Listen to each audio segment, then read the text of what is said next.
سيدنا ومولانا محمد وعلى آله وصحبه أجمعين. اللهم صل على سيدنا محمد الفاتح لما أغلق والخاتم لما سبق ناصر الحق بالحق والهادي إلى صراطك المستقيم وعلى آله وصحبه حق قدره مقداره العظيم. سبحانك لا علم لنا إلا ما علمتنا إنك أنت العليم الحكيم ولا حول ولا قوة إلا بالله العلي العظيم. رب اشرح لنا صدورنا ويسر لنا أمورنا واحلل عقدة من ألسنتنا يفقهوا أقوالنا. رب يسر ولا تعسر يا كريم آمين يا رب العالمين. السلام عليكم ورحمة الله وبركاته. Alhamdulillah, puji-pujian bagi Allah Subhanahu wa taala, dengan limpah kurnianya kita dapat bersama-sama pada hari ini untuk kita sambung pengajian kita di dalam kitab Al-Fiqhul Manhaji. Kita sampai kepada muka surat 167 2.8. Baik. Bismillahirrahmanirrahim. Qala al-muallif hafizahumullah ta'ala wa nafa'ana bihim wa bi'ulumihim fid darain amin ya rabbal alamin. Kita masih lagi dalam membicarakan tentang bab mas kahwin. Ya, dalam bab mas kahwin. 2.8, hukum mengekalkan nilai mas kahwin atau mendapat setengah daripadanya atau tidak mendapatnya. Maksudnya tidak mendapat daripada mas kahwin tersebut. Selepas membincangkan kewajipan suami memberi mas kahwin kepada isteri, kita dah selesaikan perbahasan kita berkaitan dengan menyegerakan dan menangguhkan pemberian mas kahwin dan sebagainya pada bab yang sebelumnya, pada tajuk yang sebelumnya. Maka hari ini kita nak bincangkan pula berkaitan apa? Kini akan dinyatakan pula situasi yang membolehkan isteri mendapat keseluruhan mas kahwinnya. Misal dia janji dalam akad dia 10,000, maka dia dapat 10,000 juga. Macam tu. Dia dapat keseluruhan mas kahwinnya. Atau mendapat sebahagiannya, yakni sebahagian daripada mas kahwin. Maknanya ini sebahagian ni maknanya dia janji 10,000, dia punya akad dia tu 10,000, tapi isteri dia hanya dapat 5,000. Dia ada beberapa situasi. Ya, dia ada beberapa situasi di sini. Atau langsung tidak mendapatnya. Maknanya isteri itu langsung tak mendapat mas kahwin. Dia ada beberapa situasi di sini. Baik. Dia tunjukkan situasi yang pertama 2.8.1, iaitu kekal mendapat kesemua mas kahwin. Maknanya apa? Si suami wajib memberikan kesemua mas kahwin. Kalau contohnya 10,000, maka 10,000 lah dia kena beri. Contoh macam tu. Hal ini berlaku dalam dua situasi. Yang pertama, apabila suami telah menyetubuhi isterinya. Ini maknanya setelah daripada nikah lah. Ya, setelah daripada nikah. Sama ada persetubuhan tersebut berlaku dalam keadaan yang dihalalkan atau dalam keadaan yang diharamkan. Maknanya kita kata dia dah kahwin, dia dah nikah, kemudian dia jima', maka itu dalam keadaan yang dihalalkan lah. Atau dalam keadaan yang diharamkan. Maknanya lepas dia jima' tu kemudian dia cerai. Lebih kurang macam ni lah dia punya perbahasan dia. Maknanya dia dah nikah, kemudian dia ceraikan. Contohnya, dia dah nikah kemudian dia ceraikan. Maknanya dalam keadaan yang diharamkan, iaitu dia jima' pula. Begitu. Contoh persetubuhan yang berlaku dalam keadaan halal ialah menyetubuhi isteri yang tidak dalam haid. Itu contoh dalam keadaan halal lah. Itu suci daripada haid dan nifas. Dan yang kedua, persetubuhan yang haram pula ialah menyetubuhi isteri dalam masa didatangi haid. Maknanya malam pertama isteri datang haid. Maka tuan-tuan yang dimuliakan Allah, ini situasi yang pertama. Itu situasi di mana suami dia telah setubuh isteri dia, sama ada isteri dia berada dalam keadaan halal, iaitu tidak didatangi haid, ataupun isteri dia didatangi haid. Maknanya dia bersetubuh dengan isteri dia dalam keadaan haram. Ini makna di sini. Tapi lepas dia setubuh tu, dia cerai. Contoh macam ni. Lepas dia setubuh tu, contohnya dia cerai. Ni apa cara dia? Kita tengok. Persetubuhan yang berlaku dalam dua keadaan ini mewajibkan pemberian kesemua mas kahwin. Maknanya di sini apa dia? Kalau dia bersetubuh, kalau dia dah nikah, kemudian dia bersetubuh dengan isteri dalam keadaan isteri dia tu suci ataupun tidak, maknanya haram, dalam keadaan haid, tak kira sama ada dia ceraikan ataupun tidak, maka dia kena bagi mas kahwin sepenuhnya. Boleh faham? Dia kena bagi mas kahwin sepenuhnya. Dia dah kahwin dengan satu orang perempuan, kemudian wanita ni, dia dah bersetubuh dengan wanita ni, tak kira dalam keadaan dia suci ataupun dalam keadaan tidak suci, maka ketika tersebut telah automatik dia wajib untuk memberikan seluruh mas kahwin. Boleh faham? Tak kira lah lepas daripada tu dia cerai ataupun tidak. Tu dia. Okey. Persetubuhan yang berlaku dalam dua keadaan ini mewajibkan pemberian kesemua mas kahwin. Hal ini adalah kerana isteri telah menunaikan kewajipannya, iaitu syarat nikah, iaitu kenikmatan persetubuhan. Oleh sebab itu, suami wajib memberi mas kahwin sebagai tukarannya, iaitu tukaran persetubuhan. Maknanya dia dah janji sebelum tu 10,000, kemudian ataupun kita katakan, dia kata saya akan bagi pada beberapa tempoh tertentu, contoh macam itulah kan, yang kita dah bahas sebelum ni.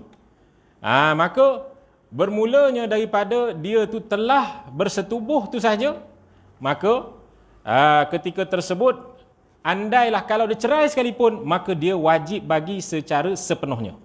Kalau dia cerai sekalipun, maka dia wajib bagi secara sepenuhnya. Hal ini berdasarkan firman Allah Subhanahu wa taala. Okey, hal ini berdasarkan firman Allah Subhanahu wa taala, a'udzubillahi minasyaitonirrajim. Famastamta'tum bihi minhunna fa'atuhunna ujurahunna fariidah. Maksudnya, kemudian mana-mana perempuan yang kamu nikmati percampuran, yakni jima' dengannya setelah menjadi isteri kamu, maka berikanlah kepada mereka mas kahwinnya dengan sempurna sebagai satu ketetapan yang diwajibkan oleh Allah. Maknanya ini perintah Allah Ta'ala. Ya, dia dah nikah, kemudian dia dah berjima', dia dah bersetubuh, maka wajib dia berikan mas kahwin walaupun dia menceraikan setelah tu. Begitu. Okey. Imam Malik dalam kitab Al-Muwatta' meriwayatkan, an Umar radhiyallahu taala anhu, ayyuma rajulin tazawwaja imra'atan famassaha falaha sadaquha kamila. Ini dalam mana? Dalam riwayat Imam Malik dalam kitab Muwatta'. Yang bermaksud daripada Umar radhiyallahu taala anhu berkata, mana-mana lelaki yang berkahwin dengan seorang perempuan, maka dia telah menyetubuhinya, maka perempuan itu berhak mendapat mas kahwin sepenuhnya. Kemudian situasi yang kedua. Tadi situasi yang pertama. Ini situasi yang kedua, iaitu wanita berhak mendapat keseluruhan mas kahwin. Apa dia? Seorang daripada pasangan tersebut telah meninggal dunia. Maknanya setelah daripada akad nikah lah. Setelah daripada akad nikah, sama ada kematian tersebut berlaku sebelum persetubuhan atau selepasnya, selepas persetubuhan. Hal ini berdasarkan ijma' para sahabat radhiyallahu alaihim ajma'in. Ini dalam kes kalau si lelaki itu mati. Okey.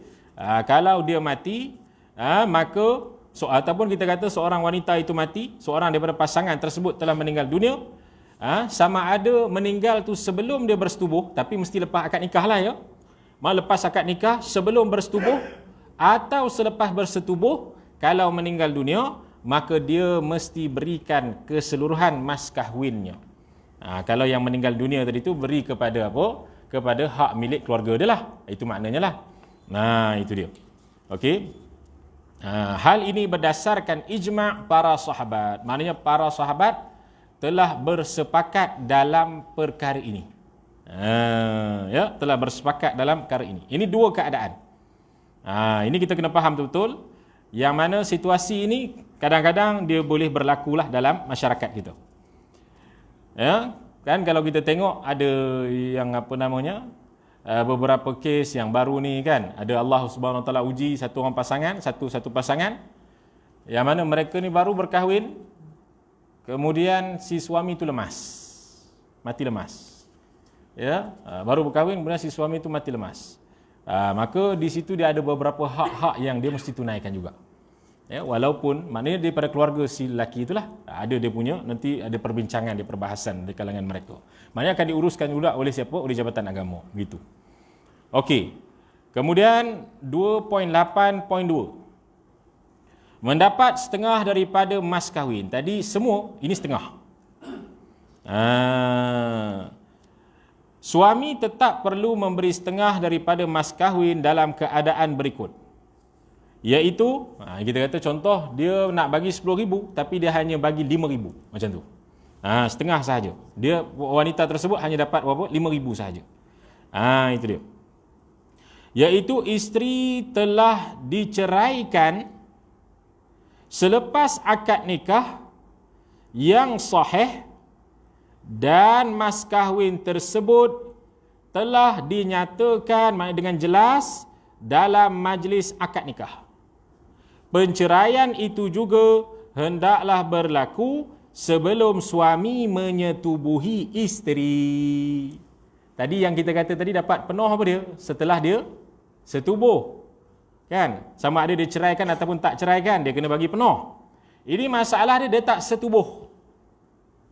Dia tak setubuh lagi. Okey? Jadi bila dia tak setubuhi lagi, sebelum suami merasai isteri tersebut, maka diceraikan. Maka diceraikan. Maka ini, ya, dia punya mas kahwin dia kepada wanita tersebut hanya kita berikan setengah sahaja. Sebab apa? Sebab maksud perkahwinan tu tak tercapai lagi. Maksud perkahwinan ni antaranya apa? Persetubuhan. Itu antara maksud perkahwinan. Jadi penceraian itu juga, jadi kita kata apa? Sebab kemungkinanlah, kata para ulama, kemungkinan si lelaki ni tiba-tiba bila dia kahwin saja dia tak nak isteri ni. Baru nikah saya dia rasa macam tak maulah, kan? Baru nikah saya dia tengok, baru nampak dia perangai dia. Contoh macam itulah. Di sini. Ini kita kata contoh benda yang mungkin berlaku dalam masyarakat. Ya, maka dia pun sebelum nak menikah diceraikan. Sebelum nak bersetubuh diceraikan terus. Dia kata tak apalah, aku ceraikan kau lah, dia kata. Maka diceraikan. Bila dia melihat kepada situasi keadaan begini rupa, dia tengok wanita tersebut begitu, maka apa? Maka dia hanya boleh, si wanita tersebut hanya boleh mendapatkan 5,000 sahaja. Ini kita kata setengah sahajalah. Maknanya setengah daripada mas kahwin. Hal ini berdasarkan firman Allah Subhanahu wa taala, a'udzubillahi minasyaitonirrajim. Wa in talaqtumuhunna min qabli an tamassuhunna wa qad faradtum lahunna fariidah fanisfu ma faradtum. Yang bermaksud, dan jika kamu ceraikan mereka, yakni isteri-isteri ni, sebelum kamu sentuh, sebelum kamu berjimak dengan mereka, padahal kamu sudah menetapkan kadar mas kahwin untuk mereka, maka mereka berhak mendapat separuh dari mas kahwin yang telah kamu tetapkan itu. Ya, dia berhak juga, si wanita tersebut berhak juga mendapatkan sebahagian daripada mas kahwin. Itu dia. Okey. Kemudian keadaan yang ketiga. Jadi keadaan pertama semua mas kahwin. Keadaan kedua sebahagian mas kahwin. Keadaan ketiga tak dapat langsung mas kahwin. Itu dia. Okey, tak dapat langsung mas kahwin.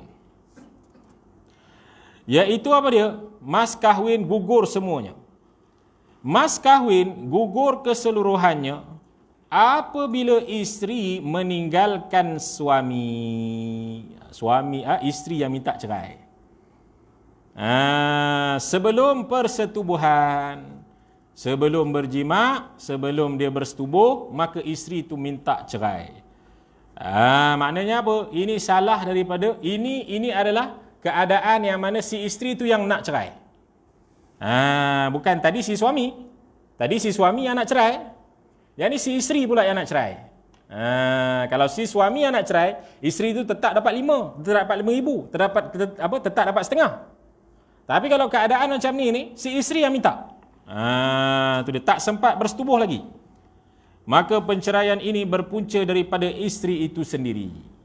Okey, dia berpunca daripada isteri itu sendiri.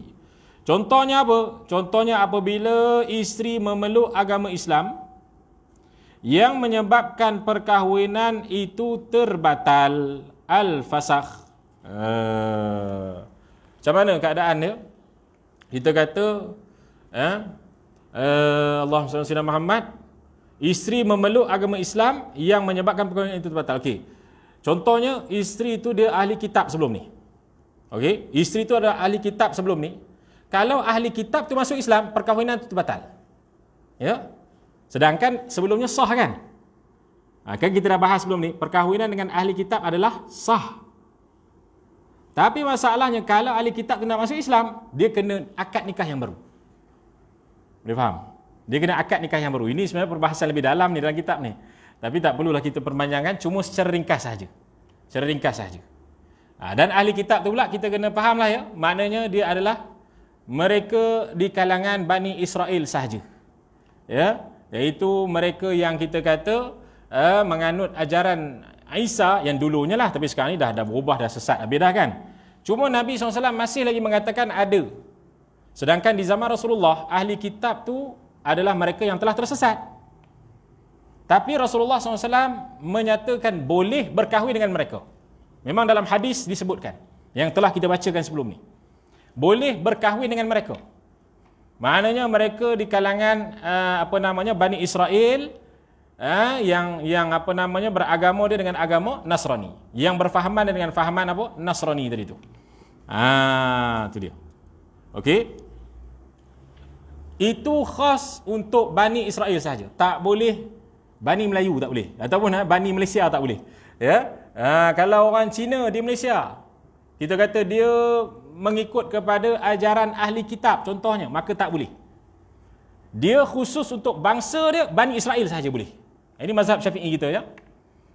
Mazhab lain tak. Ya. Ini mazhab Syafi'i kita sahaja. Okey, baik. Jadi bila dia masuk Islam, maka terbatal. Dia disebut fasakh, termasuk dia masuk Islam. Maka di situ dia kena akad nikah baliklah. Cumanya apa dia? Cuma baru je nikah, tak sempat setubuh, baru dapat hidayah balik. Contoh macam tu. Okey. Tu dia. Jadi tuan-tuan yang dimuliakan Allah Subhanahu wa taala, ini kita kata apabila isteri memeluk agama Islam yang menyebabkan perkahwinan itu terbatal. Kemudian atau murtad.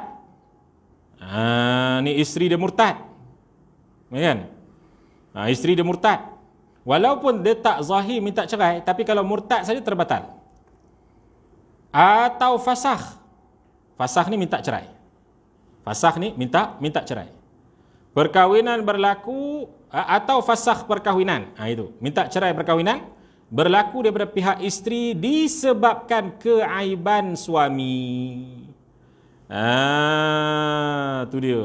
Contohlah si suami ni cacat ke, si suami ni rupa-rupanya baru lepas nikah. Baru lepas nikah. Buka dia punya baju, tengok cacat. Kita tak tahulah kan, Wallahualam lah. Ini contoh keaiban si suami ni. Maka bila dia melihat bahawasanya suami dia ni ada keaiban, maka dia pun minta fasakh. Macam tu. Atau suami membatalkan perkahwinan disebabkan keaiban isteri. Tu dia. Yang tadi tu isteri duk minta cerai, fasakh apa semua ni kan. Sama ada isteri jadi murtad ke apa ke. Kemudian keadaan yang lainnya adalah apa dia? Kalau suami minta dibatalkan akad nikah tu, disebabkan rupanya isteri dia yang cacat. Maknanya salah seorang cacat lah ni. Salah seorang ada aib, salah seorang ada cacat dia dan sebagainya. Salah seorang ada sakit dan sebagainya. Sebab tu disunatkan sebelum berkahwin kena cerita dulu kita ada sakit apa, contoh. Itu salah satu dia. Ya, kena cerita dulu. Maknanya sakit-sakit yang dimaklumi lah. Ya, sakit-sakit yang dimaklumi. Okey. Itu sunat lah hukum dia. Sebab apa? Takut nanti kalau kahwin dia minta cerai. Ya, kalau kahwin dia minta cerai. Maka perkahwinan disebabkan keaiban isteri, maka keadaan ini menggugurkan mas kahwin semuanya. Dia gugurkan mas kahwin semuanya. Maka tak wajib langsung memberikan mas kahwin. Hal ini adalah kerana pihak isteri yang menjadi punca perpisahan tersebut dan dia yang memilihnya. Keadaan ini seolah-olah isteri menghalang suami menyetubuhinya dan dengan itu gugurlah mas kahwin tersebut. Itu dia. Boleh faham di sini? Ya. Itu dia. Tadi yang sebelum tadi itu, yang isteri dapat setengah tu, kerana apa? Telah diceraikan oleh suami, itu setelah berlakunya apa? Persetubuhan. Itu dia dapat setengah. Boleh faham? Tapi yang ketiga ni tadi ni, iaitu sebelum bersetubuh. Sebelum bersetubuh, dia cerai sebab apa? Aib pada perempuan tu. Maka di situ memang tak dapat langsung. Boleh faham? Itu dia. Okey.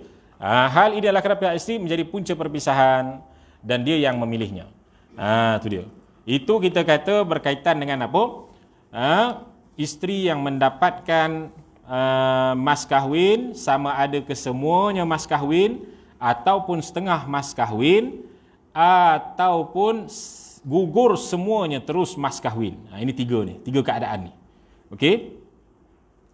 Kemudian seterusnya mas kahwin berdasarkan taraf. Dia panggil sebagai mahar misil. Di sini jelas ya? Ada soalan sebelum tu? Ya, sila.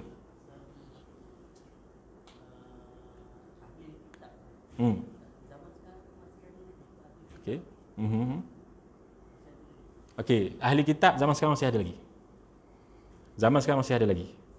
Ya. Sebab apa? Di zaman Rasulullah SAW, Nabi SAW dalam hadisnya mengatakan sah lagi berkahwin dengan ahli kitab, sedangkan ahli kitab di zaman Rasulullah, mereka ini telah mensyirikkan Allah Ta'ala. Ya, itu datang dari sabit daripada dalil hadis apa semua yang kita dah bacakan sebelum ni lah. Okey. Jadi bila Nabi SAW mengatakan masih ada lagi di zaman Nabi, sedangkan mereka ini telah tersasar daripada Islam, telah tersasar daripada agama yang sebenarnya, maka di situ telah menyebabkan perkahwinan dengan ahli kitab menjadi halal. Tetapi ahli kitab yang khusus semata-mata Bani Israel. Bukan semua ahli kitab. Maknanya bangsa Cina ke, bangsa India ke yang menganut ajaran ahli kitab tidak dibolehkan. Semata-mata Bani Israel sahaja. Mungkin hikmah dia kata para ulama, itu sebagai dakwahnya Nabi SAW. Itu antaranya. Dakwahnya Nabi SAW. Ya, termasuk ahli kitab. Ya. Memang dah seliwing dah. Memang di zaman Rasulullah dah seliwing dah. Tapi itu kita kata dah memang itu daripada keizinan Nabi SAW. Itu daripada keizinan Nabi SAW. Okey.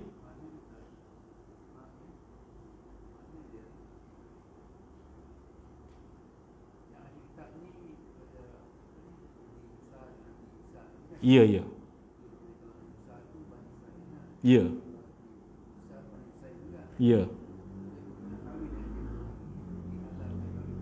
Ya, dihalalkan. Di zaman Rasulullah lagi dihalalkan. Ya. So kita dapat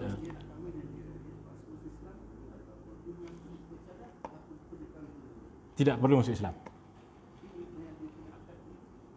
Itu kalau sebelumnya itu dia memang ahli kitab, kemudian dia masuk Islam. Dia ahli kitab, kemudian dia masuk Islam. Maka di situ dia kena akad nikah dia kena buat balik. Sedangkan memang kalau kita fikirlah, kalau nak fikirkan secara logik akal, kalau dah sah kahwin, buat apa lagi nak akad? Tapi dah ni memang arahan daripada Nabi SAW. Maknanya ada beberapa perkara yang bila disebut sebagai arahan Nabi ataupun kita kata keizinan Nabi, tanpa perlu kita nak memikirkan logika dia. Contohlah kita sebut sebagai orang kata apa, kalau kita ni berwuduk, kalau kita ni berwuduk sebab tergentut misalnya, kita tak basuh bawah, yang kita basuh tangan. Sepatutnya kenapa kita kena tanya dengan logik akal kita, kenapa Nabi SAW, kenapa dalam Quran disuruh basuh tangan, tak basuh belakang? Tu dia. Sebab ini kita kata agama ni dia ada amrun ta'abbudi, iaitu perintah menurut. Kadang-kadang benda yang kita kata mungkin tak masuk pada akal kita, tapi disebabkan itu adalah perintah, maka kita ikut. Begitu. Boleh faham di sini? Itu, ya. Ya? Ya, masih ada lagi. Masih lagi, sama. Ya? Ya.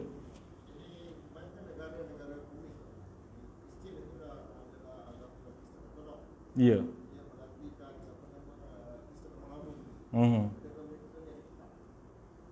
Siapa? Dia, okey. Ya. Ya. Ahli kitab. Dia ahli kitab ni hanya Bani Israel. Hanya Bani Israel. Walaupun yang kita kata ada orang yang selain komunis ke apa ke, kemungkinan ada orang ni menganut sama juga ajaran tu, ajaran ahli kitab, tetapi mereka tak dipanggil ahli kitab. Boleh faham di sini? Ya, mereka tak dipanggil ahli kitab. Semata-mata khusus Bani Israel sahaja ahli kitab.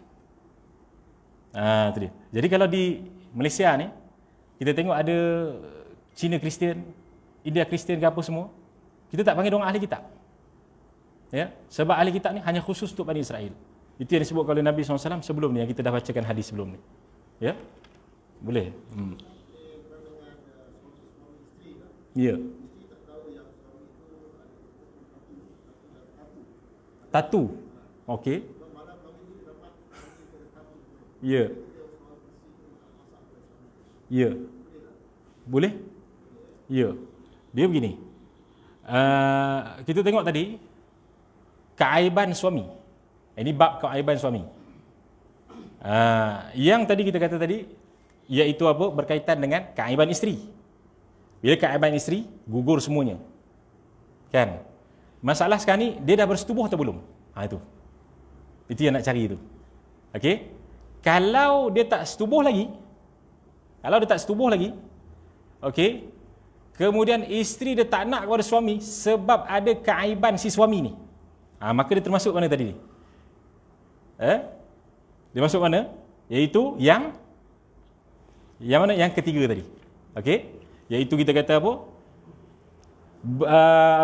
Dia minta cerai. Itu dia. Daripada pihak isteri disebabkan keaiban suami. Itu dia. Ini yang ketiga ni. Okey? Ini yang ketiga. Itu dia. Ni sebelum apa? Sebelum persetubuhan dalam bab ni. Okey, yang sebelum tu pula, yang bahagian kedua tu apa dia? Isteri tu diceraikan oleh si suami. Terus isteri tu diceraikan oleh si suami. Okey. Isteri diceraikan oleh si suami dalam keadaan sebelum bersetubuh. Okey, kalau contohnya dia kata tadi, kita kata isteri tu tengok si suami ni bertatu. Dia tak sempat bersetubuh ataupun dia sempat bersetubuh. Tetapi di sini dia kait dengan apa? Keaiban si suami. Maka di situ bila dia meninggalkan si suami, maka di situ dia tidak perlulah untuk si suami itu tak diberi, tak perlulah untuk memberikan mas kahwin. Itu dia. Boleh faham?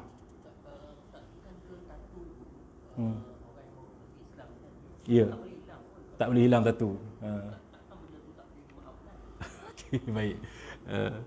Dia begini, itu kena bincang lah. Itu kena bincang. Itu kena bincang lah laki bini, macam mana cerita kan. Tapi sebab itulah kalau contohnya si suami tu dia kita kata kahwin, sebelum tu sebaiknya beritahulah, saya ni ada tatu naga ni di perut saya, contohlah kan. Kan? Jadi boleh tak terima saya. Macam tu.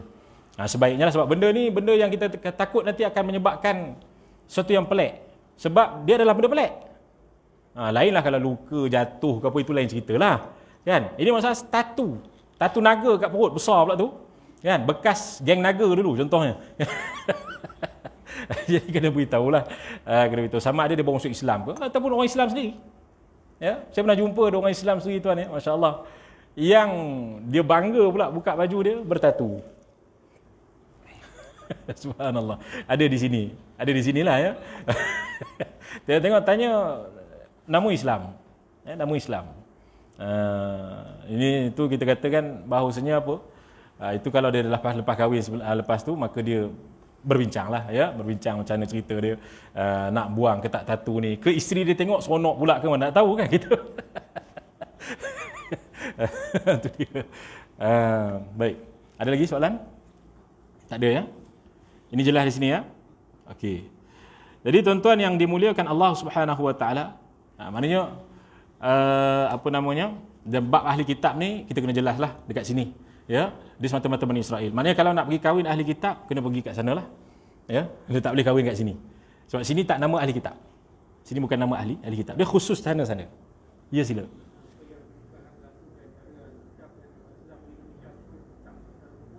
Ahli kitab dengan orang Islam di Indonesia. Oh. Di sana tu itu bukan ahli kitab. Ahli kitab hanya Bani. Mazhab lain, mazhab Maliki, Hanafi dan sebagainya mengatakan ya. Semua ni ahli kitab. Tapi sebab tu kita Syafi'i, kita tak kata itu. Kita tak kata selain daripada Bani Israel ahli kitab. Kerana kita ada dalil yang kuat, Nabi SAW sebut perkahwinan tentang Bani Israel. Dan ada beberapa hadis berkaitan dengan perkahwinan dengan Bani Israel sahaja. Itu dia. Ya?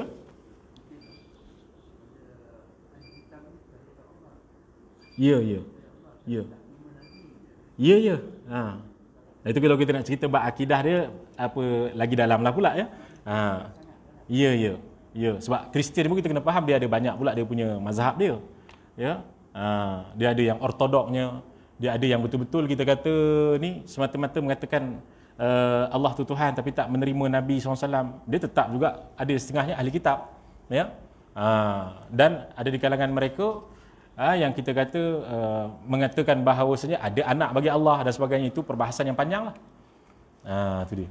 Sebab kepercayaan Trinity ni dalam ahli kitab ni bukan menyeluruh sebenarnya, bukan majoriti. Kepercayaan Trinity itu dalam bab kita kata teologi agama Kristian lah. Ya, agama mereka. Okey. Selesai. Kemudian mas kahwin berdasarkan taraf, mahrul mithil. Pengertiannya, mas kahwin ini ialah harta yang dituntut dalam perkahwinan yang biasanya berdasarkan taraf isteri. Okey.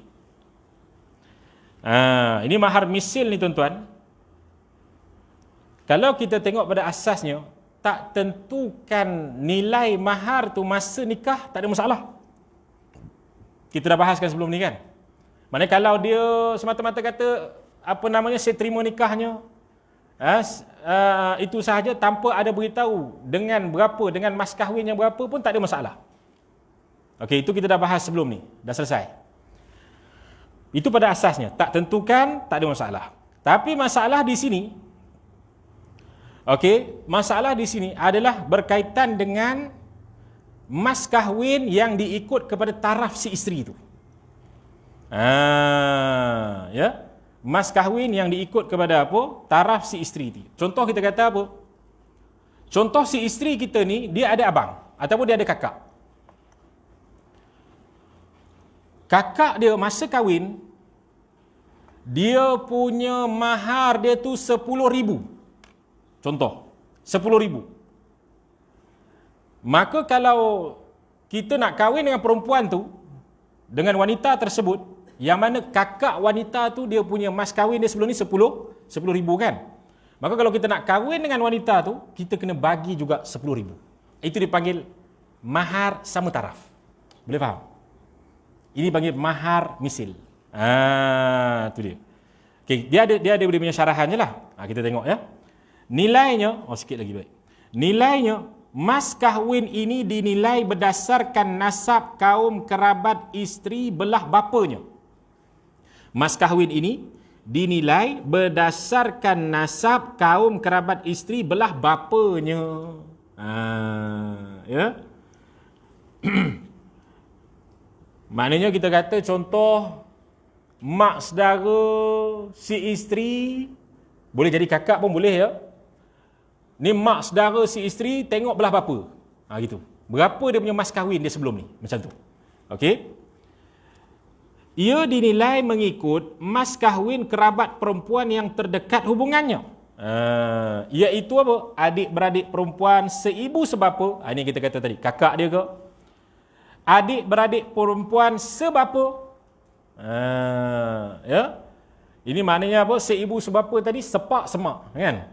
Satu bapa, satu mak. Yang kedua ni apa? Sepak saja. Adik-adik perempuan sebapa sahaja. Maknanya mak lain-lain. Yang ketiga, anak-anak perempuan, adik-beradik lelaki dan ibu-ibu saudara belah bapa. Maka kita kena tengok mahar mereka. Berapa kadar mas kahwin kakak dulu? Berapa kadar mas kahwin mak saudara dulu? Belah ayah? Tu dia. Tapi di Malaysia ni mustahil lah, dah ditentukan. Ya. Di Malaysia ni dah ditentukan, tak adalah mahar misil ni. Hantaran misil saya tak pernah dengar lagi lah. Ya. Tapi selalu orang buat hantaran misil. Selalu orang buat macam tu. Kan? Hantaran ni tak wajib pun. Yang wajib ni mas kahwin ni. Hantaran ni adat kita lah. Ya, tapi dia tak sama macam hukum mas kahwin. Mas kahwin ni memang diwajibkan. Okey. Jadi hantaran misil selalu yang kita buat. Kita tengok berapa dulu kakak ni. Dia punya hantaran dia berapa? 10,000. Adik pun kena juga hantaran 10,000 contohnya. Mas kahwin tu dah ikut negeri. Sebenarnya mas kahwin yang kena ikut misil. Kena ikut apa? Kakak dia dulu macam mana? Tu dia. Jadi tak apalah, kita belajar dia pun sebagai ilmu lah. Tu dia. Jangan pergi marah pula ya Jabatan Agama. Tu dia.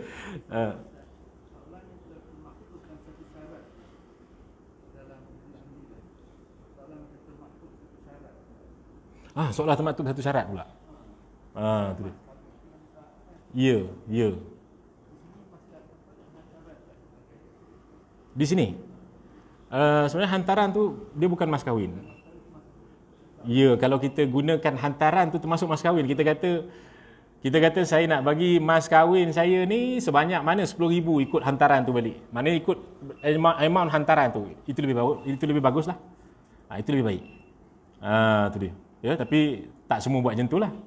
Ya, kebanyakannya mereka akan mas kahwin ikut negeri saja. Sebab imam pun dengar juga. Kan? Imam ada, Bilal ada, saksi ada. Melainkan dah kau tim dengan imam tu. Takut imam terkejut pula. Tiba-tiba mas kahwin negeri ni RM70 jadi RM10,000. Tu dia. Ya. Jadi kena beritahu dulu pada imam. Kena maklumkan dulu. Okey?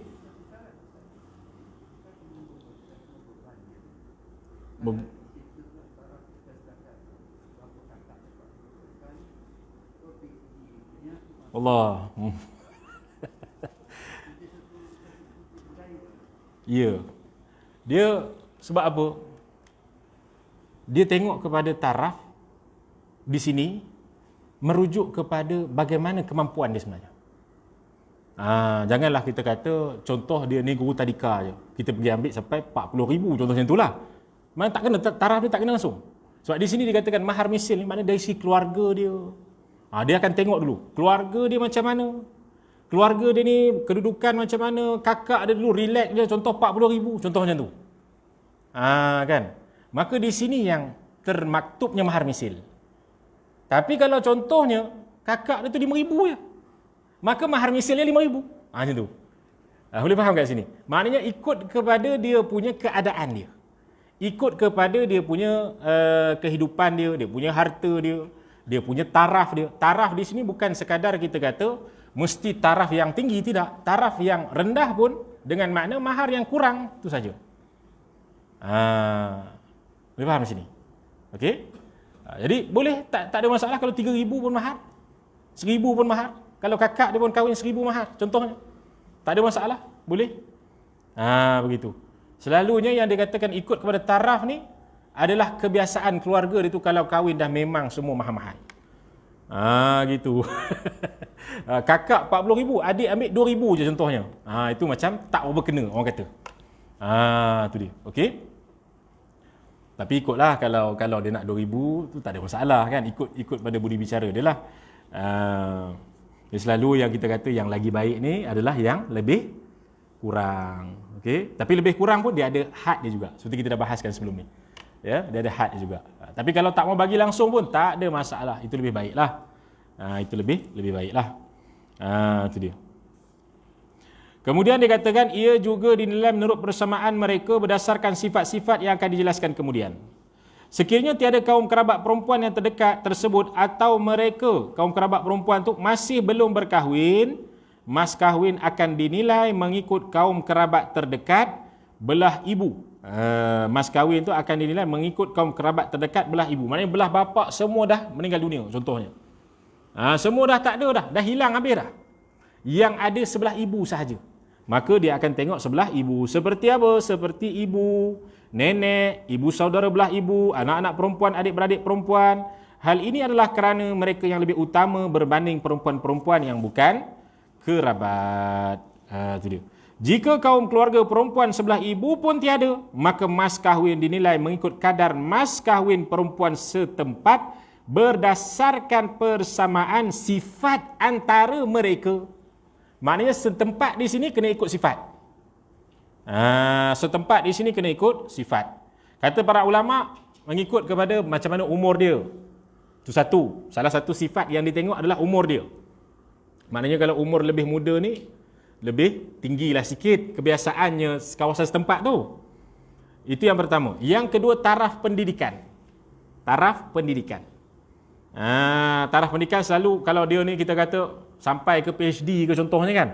Tinggilah sikit contoh macam tu. Kebiasaan setempat. Itu taraf pendidikan.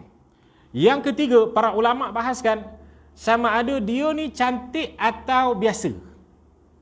Itu yang ketiga. Masuk juga ya. Yang ketiga cantik ataupun biasa. Itu yang ketiga. Yang keempat dilihat kepada bagaimana keadaan hidup dia.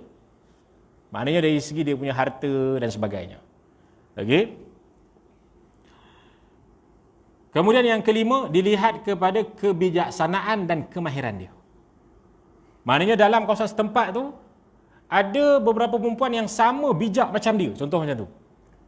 Ini selalu kalau di zaman dulu dia selalu kampung lah kan. Kalau kita taman kadang-kadang ya apa namanya anak jiran sebelah pun kita tak tahu macam mana sifat dia, contoh macam itulah kan.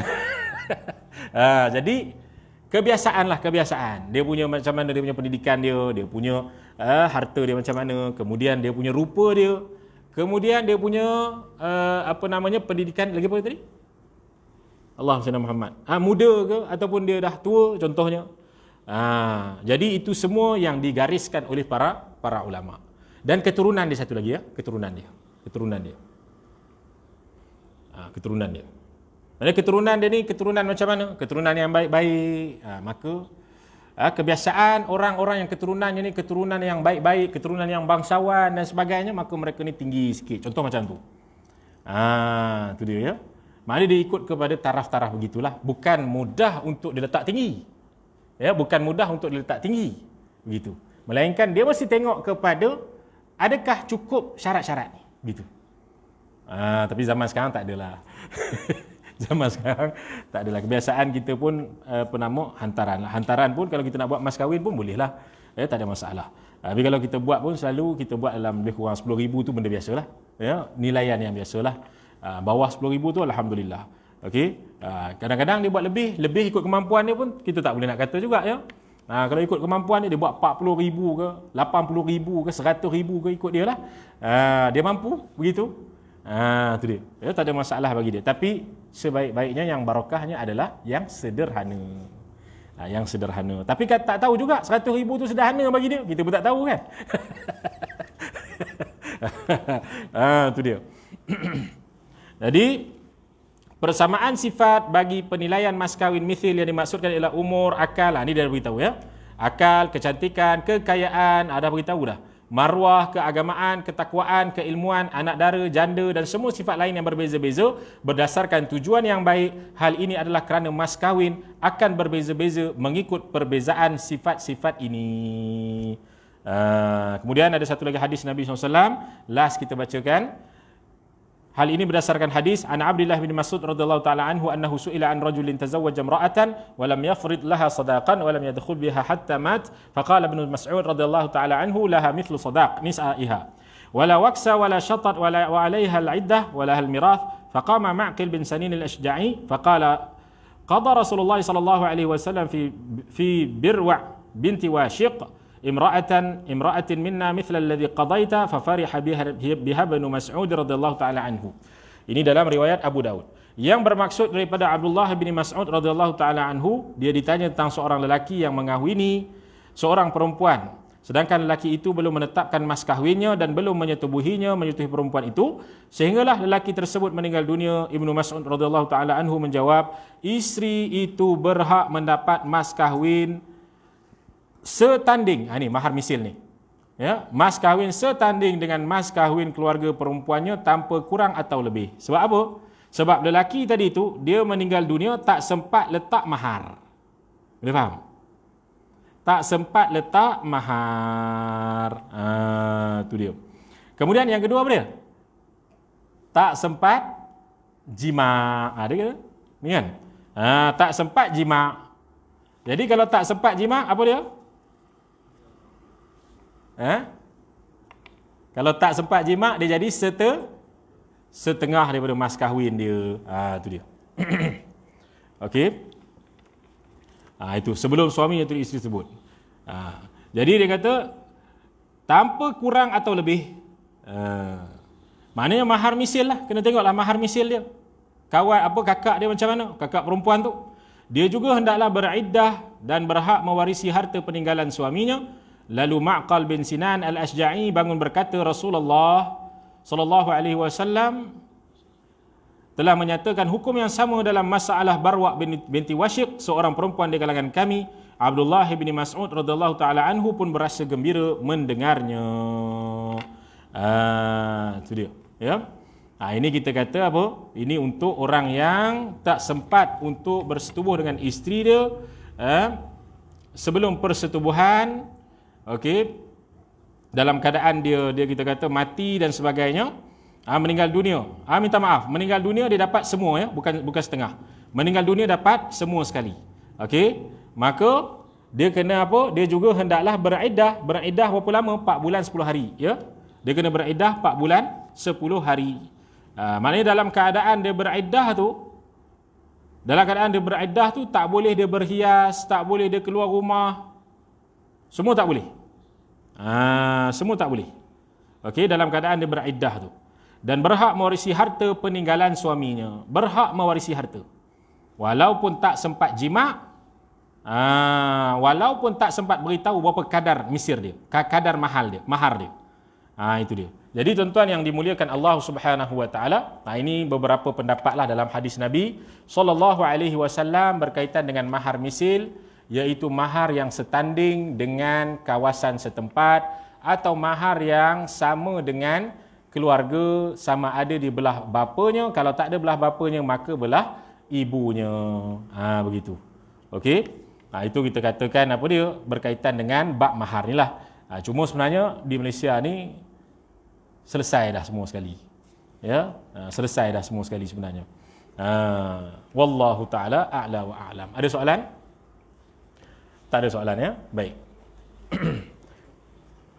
Bismillahirrahmanirrahim. Alhamdulillahirabbil alamin wassalatu wassalamu ala asyrafil anbiya'i wal mursalin sayyidina wa maulana Muhammad wa ala alihi wa sahbihi ajma'in. Allahumma faqihna fid din wa 'allimna at-ta'wil. Allahumma ij'alna minal ladzina yanzuruna al-kitaba nadratan wahidah wa yahfazuna ma fihi yafhamuna bihi wa ya'maluna bihi yuballighuna bihi.